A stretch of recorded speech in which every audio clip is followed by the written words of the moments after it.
Pregnant ആണോ നിങ്ങൾ എങ്കിൽ ഈ വീഡിയോ നിങ്ങൾക്കുള്ളതാണ്. ഡെലിവറി അടുത്തെത്തിയാൽ നമ്മുടെ ബോഡി നമുക്ക് കുറച്ച് സിഗ്നൽസ് കാണിച്ചു തരും. അതായത് നമ്മുടെ ഡെലിവറി ടൈം അടുത്തിട്ടുണ്ട് എന്ന് മനസ്സിലാക്കാൻ വേണ്ടിയിട്ട്.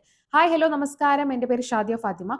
ഇന്നത്തെ വീഡിയോയിലൂടെ ഞാൻ ഷെയർ ചെയ്യാൻ പോകുന്നത് ഡെലിവറി അടുത്തു എന്ന് മനസ്സിലാക്കാൻ വേണ്ടിയിട്ട് നമ്മുടെ ബോഡി കാണിച്ചു തരുന്ന കുറച്ച് സിഗ്നൽസിനെ പറ്റിയാണ്.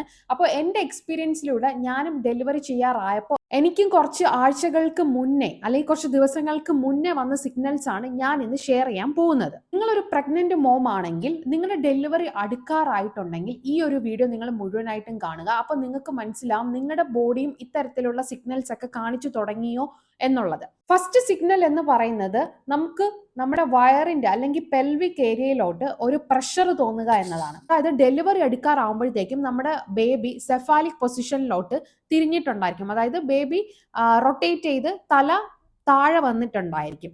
അപ്പോൾ ഈ ഒരു ടൈമിൽ നമുക്ക് വയറിൽ, അതായത് അടിവയറ്റിൽ അല്ലെങ്കിൽ പെൽവിക്കിലായിട്ട് നല്ല പോലെ പ്രഷർ തോന്നും കേട്ടോ. കാരണം കുഞ്ഞ് പെൽവിക്കിലോട്ട് ഇറങ്ങിയിട്ടുണ്ട്, അതുകൊണ്ടാണ് ഈ ഒരു പ്രഷർ തോന്നുന്നത്. അപ്പൊ തന്നെ നമുക്ക് മനസ്സിലാക്കാം ഇനി ഡെലിവറിക്ക് അധികം ദിവസങ്ങളില്ല എന്ന്.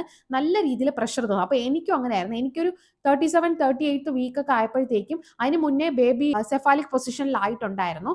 അപ്പോൾ ആ ഒരു ടൈം ആയപ്പോഴത്തേക്കും എനിക്ക് നല്ല രീതിയിൽ പ്രഷർ തോന്നുമായിരുന്നു.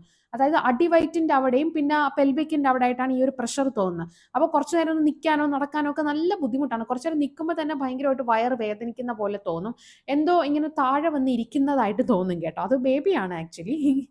അപ്പോൾ ഇതാണ് ഫസ്റ്റ് നമ്മുടെ ബോഡി കാണിച്ചു തരുന്ന സിഗ്നൽ എന്ന് പറയുന്നത്. രണ്ടാമത്തെ സിഗ്നൽ എന്ന് പറയുന്നത് മ്യൂക്കസ് പ്ലഗ് പുറത്തു വരിക. മ്യൂക്കസ് പ്ലഗ് എന്ന് പറയുന്നത് നമ്മുടെ സെർവിക്സിനെ പ്രൊട്ടക്ട് ചെയ്യാൻ വേണ്ടിയിട്ട് മ്യൂക്കസ് ഉണ്ട് കേട്ടോ. അപ്പോൾ ഈ ഒരു മ്യൂക്കസ് പ്ലഗ് ഇത് നമ്മുടെ ഡെലിവറി അടുക്കാറാവുമ്പോഴത്തേക്കും നമ്മൾ യൂറിനൊക്കെ പാസ് ചെയ്യാൻ പോകുമ്പോൾ ചിലപ്പോൾ മ്യൂക്കസ് പ്ലഗ് പുറത്ത് വരും. ഈ ഒരു മ്യൂക്കസ് പ്ലഗ് എന്ന് പറയുമ്പോൾ ഇപ്പോൾ കാണാൻ വേണ്ടിയിട്ട് നമ്മുടെ വൈറ്റ് ഡിസ്ചാർജ് ഇല്ലേ, ആ വൈറ്റ് ഡിസ്ചാർജ് ഒക്കെ പോലെ ഇരിക്കും, ഭയങ്കര ക്ലിയർ ആയിരിക്കും. അതല്ലെങ്കിൽ ചിലർക്ക് ഇത് പുറത്ത് വരുമ്പോൾ ചെറുതായിട്ട് ബ്ലഡ് ഒക്കെ കലർന്നിട്ടായിരിക്കും വരുന്നത് കേട്ടോ.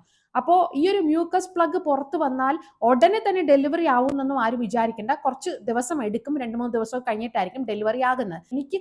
ഞാൻ ഒരു ദിവസം ഇതുപോലെ ലാസ്റ്റ് ഡെലിവറി അടുക്കാറായപ്പോഴത്തേക്കും യൂറിൻ പാസ് ചെയ്യാൻ വേണ്ടി ബാത്റൂമിൽ പോയപ്പോഴാണ് ഈ ഒരു മ്യൂക്കസ് പ്ലഗ് ക്ലോസറ്റിലോട്ട് വീഴുന്നത് കേട്ടോ. അപ്പോൾ എൻ്റെ മ്യൂക്കസ് പ്ലഗ് എന്ന് പറയുന്നത് ഭയങ്കര ക്ലിയർ ആയിരുന്നു. അപ്പോൾ നിങ്ങൾ വിചാരിക്കും ഇനി എങ്ങാനും ചിലപ്പോൾ യൂഷ്വലി നമുക്ക് ഈ വൈറ്റ് ഡിസ്ചാർജ് ഒക്കെ പോലെ, അപ്പോൾ നിങ്ങൾ വൈറ്റ് ഡിസ്ചാർജ് ആണോ അതോ മ്യൂക്കസ് പ്ലഗ് ആണോ എന്നൊന്നും കൺഫ്യൂഷൻ ഒന്നും വരില്ല. കാരണം എന്താണെന്ന് വെച്ചാൽ വൈറ്റ് ഡിസ്ചാർജ് ചെയ്യുന്നതും കുറച്ചും കൂടെ കൂടുതലായിട്ടായിരിക്കും ഈ ഒരു മ്യൂക്കസ് പ്ലഗ് എന്ന് പറയുന്ന പുറത്ത് പോകുന്നത്. ഓക്കെ, അപ്പോൾ ഇതും ഒരു സിംറ്റം ആണ്, അല്ലെങ്കിൽ നമ്മുടെ ബോഡി കാണിച്ചിരുന്ന ഒരു സിഗ്നൽ ആണ്. അടുത്ത സിഗ്നൽ എന്ന് പറയുന്ന ബ്ലഡി ഷോ. അപ്പോൾ ബ്ലഡി ഷോ എന്ന് പറയുന്നത് ഈ മ്യൂക്കസിനോടൊപ്പം കുറച്ചും കൂടെ ബ്ലീഡിങ് ഉണ്ടാവുന്നതാണ് ബ്ലഡി ഷോ എന്ന് പറയുന്നത് കേട്ടോ. അപ്പോൾ അത് എല്ലാവർക്കും ഉണ്ടാവണമെന്നില്ല. കാരണം എനിക്ക് മ്യൂക്കസ് പ്ലഗ് പോയപ്പം വെറും മ്യൂക്കസ് പ്ലഗ് മാത്രമേ ഉണ്ടായിരുന്നുള്ളൂ, അങ്ങനെ ബ്ലഡി ഷോ ഒന്നും ഇല്ലായിരുന്നു. പക്ഷേ എനിക്ക് 38 വീക്ക് ആയപ്പോൾ PV ഉണ്ടായിരുന്നു. അപ്പോൾ PV ചെയ്യാൻ വേണ്ടി പോയതിന് ശേഷം മുതൽ എനിക്ക് ഈ ഒരു ബ്ലഡ് വരാൻ തുടങ്ങിയിട്ടുണ്ടായിരുന്നു. അങ്ങനെ ബ്ലീഡിങ് ഉണ്ടായതാണ്. അതേപോലെ തന്നെ ഈ ഒരു ബ്ലീഡിംഗ് എന്ന് പറയുന്നത് കൂടുതലായിട്ട് നിങ്ങൾക്ക് ഉണ്ട് എന്നാണെങ്കിൽ നിങ്ങൾ ഇത് ബ്ലഡി ഷോ ആയിട്ട് കണക്കാക്കിയിട്ട് ഹോസ്പിറ്റലിൽ പോവാതിരിക്കരുത്, എമർജൻസി ആയിട്ട് ഹോസ്പിറ്റലിൽ പോകണം. ഇനി അടുത്തതായിട്ട് നമ്മുടെ ബോഡി കാണിച്ചിരുന്ന സിഗ്നൽ എന്ന് പറയുന്നത് വാട്ടർ ബ്രേക്ക് ആവുകയാണ്. അപ്പൊ എല്ലാവർക്കും ഒരുപോലെ ആയിരിക്കില്ല ഈ ഒരു വാട്ടർ ബ്രേക്ക് സംഭവിക്കുന്നത്. കാരണം ചിലർക്ക് കോൺട്രാക്ഷൻ വരുന്നതിന് മുന്നേ ഈ ഒരു വാട്ടർ ബ്രേക്ക് സംഭവിക്കും കേട്ടോ. അപ്പോൾ ചിലർക്ക് കോൺട്രാക്ഷൻ ഒക്കെ കഴിഞ്ഞതിന് ശേഷമായിരിക്കും വാട്ടർ ബ്രേക്ക് ഉണ്ടാവുക. അപ്പോൾ എനിക്ക് എങ്ങനെയാണെന്ന് വെച്ചാൽ എനിക്ക് ആദ്യം കോൺട്രാക്ഷൻ ആണ് വന്നത്. അത് കഴിഞ്ഞ് ഞാൻ ഹോസ്പിറ്റലിൽ ലേബറിന് പോയ സമയത്താണ് എനിക്ക് ഡോക്ടറാണ് എൻ്റെ ഈ വാട്ടർ പൊട്ടിച്ചു വിട്ടത്. അപ്പോൾ ഈ ഒരു വാട്ടർ ബ്രേക്ക് എന്ന് പറയുന്നത് നമുക്കറിയില്ല, നമ്മുടെ വയറിൽ കുഞ്ഞ് കിടക്കുന്നത് അമ്നിയോട്ടിക് ഫ്ലൂയിഡിലാണ്, ഈ വെള്ളം പുറത്ത് വരുന്നതാണ്. ഈ ഒരു വാട്ടർ ബ്രേക്ക് സംഭവിച്ചാൽ നിങ്ങൾക്ക് മനസ്സിലാക്കാം നിങ്ങൾ ഡെലിവറി ചെയ്യാൻ വേണ്ടി പോവുകയാണെന്ന്. അപ്പോൾ ഈ ഒരു വാട്ടർ ബ്രേക്ക് വന്നാൽ നേരെ പെട്ടെന്ന് തന്നെ നിങ്ങൾ ഹോസ്പിറ്റലിൽ എത്തേണ്ടതാണ്. ഇനി അടുത്ത സിംറ്റം എന്ന് പറയുന്നത് ബാക്ക് പെയിൻ വരിക. അതായത് ഡെലിവറി അടുക്കാറാവുമ്പോഴത്തേക്കും നല്ലപോലെ ബാക്ക് പെയിൻ ഉണ്ടായിരിക്കും. ചിലപ്പോൾ വയറിലായിട്ടും പെയിൻ വരും, ചിലപ്പോൾ അതല്ലെങ്കിൽ ബാക്കിൽ ബാക്ക് പെയിൻ ആയിരിക്കും കേട്ടോ ഉണ്ടാവുന്നത്. ചിലർക്ക് സ്റ്റൊമക് പെയിൻ മാത്രമേ കാണുള്ളൂ, ചിലർക്ക് ഈ ഒരു ബാക്ക് പെയിൻ ഉണ്ടാവും. അപ്പോൾ എൻ്റെ കാര്യം നോക്കുകയാണെങ്കിൽ എനിക്ക് സ്റ്റൊമക് പെയിൻ ആയിരുന്നു. അതായത് പീരീഡ്സ് ആവുന്ന പോലെയാണ് ആദ്യം വന്നത്. പിന്നെ അതിനുശേഷം പീരീഡ്സിന്റെ എക്സ്ട്രീം ലെവല് ഒരു സ്റ്റൊമക് പെയിൻ ആണ് എനിക്ക് വന്നത്. ബാക്ക് പെയിൻ എനിക്ക് ചെറുതായിട്ട്, അതും ഹോസ്പിറ്റലിൽ എന്നെ ഇൻഡ്യൂസ്ഡ് ലേബറാണ് ചെയ്തത്. അപ്പോൾ ആ ടൈമിൽ ഇൻഡ്യൂസ് ചെയ്ത സമയത്ത് കുറച്ച് നേരം ആദ്യം ഒരു അരമണിക്കൂർ 1 മണിക്കൂർ എന്തോ ഈ ഒരു ബാക്ക് പെയിൻ ചെറുതായിട്ട് വന്നിട്ട് പോയി. അതല്ലാണ്ട് എനിക്ക് നല്ല രീതിയിൽ സ്റ്റൊമക് പെയിൻ ആണ് ഉണ്ടായിരുന്നത്. അപ്പോൾ ചിലർക്ക് ലേബർ അടുക്കുന്നതിന് മുന്നേ ഈ ഒരു ബാക്ക് പെയിൻ വരും. അപ്പോൾ നിങ്ങൾക്ക് മനസ്സിലാക്കാം നിങ്ങളുടെ ലേബർ അടുത്തു എന്ന്. അടുത്തതായിട്ട് നമ്മുടെ ബോഡി കാണിച്ചിരുന്ന മെയിൻ സിഗ്നൽ എന്ന് പറയുന്ന കോൺട്രാക്ഷൻ ആണ്. അതായത് നമ്മുടെ വയറിൽ അല്ലെങ്കിൽ ബാക്കിലായിട്ടൊക്കെ വിട്ട് ഒരു വേദന വന്നിട്ട് പോകും. അപ്പൊ ഇത് ലേബർ അടുത്തതിന്റെ മെയിൻ സിംറ്റം ആണ്.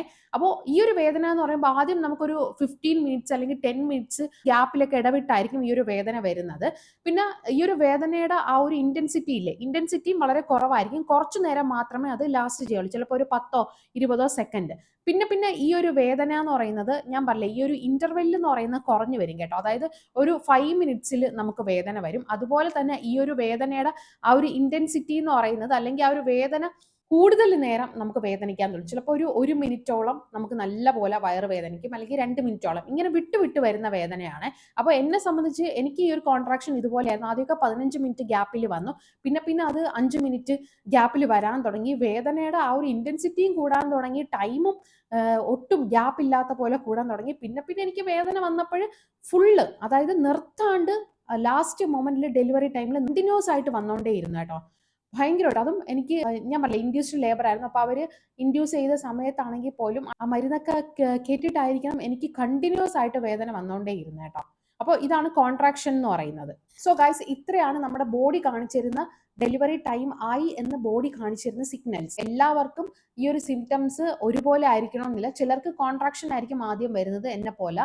അതല്ല, ചിലർക്ക് വാട്ടർ ബ്രേക്ക് ആദ്യമേ സംഭവിക്കും. അപ്പോൾ നിങ്ങൾ ഈ ഒരു വാട്ടർ ബ്രേക്ക് ആയാലോ, അതല്ല എങ്കിൽ നിങ്ങൾക്ക് കോൺട്രാക്ഷൻ വന്നു, ഇനി അതല്ല എന്തെങ്കിലും ബ്ലീഡിങ്ങും കാര്യങ്ങളുണ്ട്, കുഞ്ഞിന് മൂവ്മെന്റ്സ് ഇല്ല, വേറെ എന്തെങ്കിലും ബുദ്ധിമുട്ടൊക്കെ ഉണ്ടെങ്കിൽ നിങ്ങൾക്ക് പെട്ടെന്ന് തന്നെ ഹോസ്പിറ്റലിൽ പോകണം കേട്ടോ. ഇത്തരം സാഹചര്യങ്ങളിൽ നിങ്ങൾ വേഗം തന്നെ ഹോസ്പിറ്റലിൽ പോകാൻ വേണ്ടി ശ്രദ്ധിക്കുക. ഗൈസ്, ഈ ഒരു വീഡിയോ പ്രഗ്നന്റ് ആയിട്ടുള്ള എല്ലാവർക്കും യൂസ്ഫുൾ ആയെന്ന് ഞാൻ വിശ്വസിക്കുന്നു. പ്രഗ്നന്റ് ആയിട്ട് നിങ്ങൾക്ക് അറിയാനുള്ള ആരെങ്കിലൊക്കെ ഉണ്ടെങ്കിൽ ഈ ഒരു വീഡിയോ ഷെയർ ചെയ്ത് കൊടുക്കുക. കാരണം ലാസ്റ്റ് നിമിഷം നമ്മളൊന്ന് പ്രിപ്പയർഡ് ആയിട്ട് ഇരിക്കുക, ഇത്രയും സിഗ്നൽസ് ഒക്കെ ഒന്ന് മനസ്സിലാക്കി വെക്കുക. എൻ്റെ കാര്യത്തിലാണെങ്കിൽ ഞാൻ ഈ സിഗ്നൽസ് ഒക്കെ ഓൾറെഡി മനസ്സിലാക്കി വെച്ചിരുന്നതുകൊണ്ട് എനിക്ക് ഓരോന്ന് വരുമ്പോഴും ഇതാണ്, അല്ലെങ്കിൽ ഞാൻ ഡെലിവറി ചെയ്യാൻ പോകുന്നു, അതിനുള്ള സമയമായി എന്നുള്ള കാര്യമൊക്കെ എനിക്ക് മനസ്സിലായി കേട്ടോ. അപ്പോൾ അത് നമുക്ക് ഒരുപാട് യൂസ്ഫുൾ ആയിരിക്കും. ഓക്കെ, അപ്പോൾ ഈ ഒരു വീഡിയോ ഇഷ്ടപ്പെട്ടാൽ നിങ്ങൾ ലൈക്ക് ചെയ്യണം. ചാനൽ സബ്സ്ക്രൈബ് ചെയ്യാത്തവരാണെങ്കിൽ ഒന്ന് സബ്സ്ക്രൈബ് ചെയ്യണം. ഇനി നമുക്ക് പുതിയ വീഡിയോയിൽ കാണാം.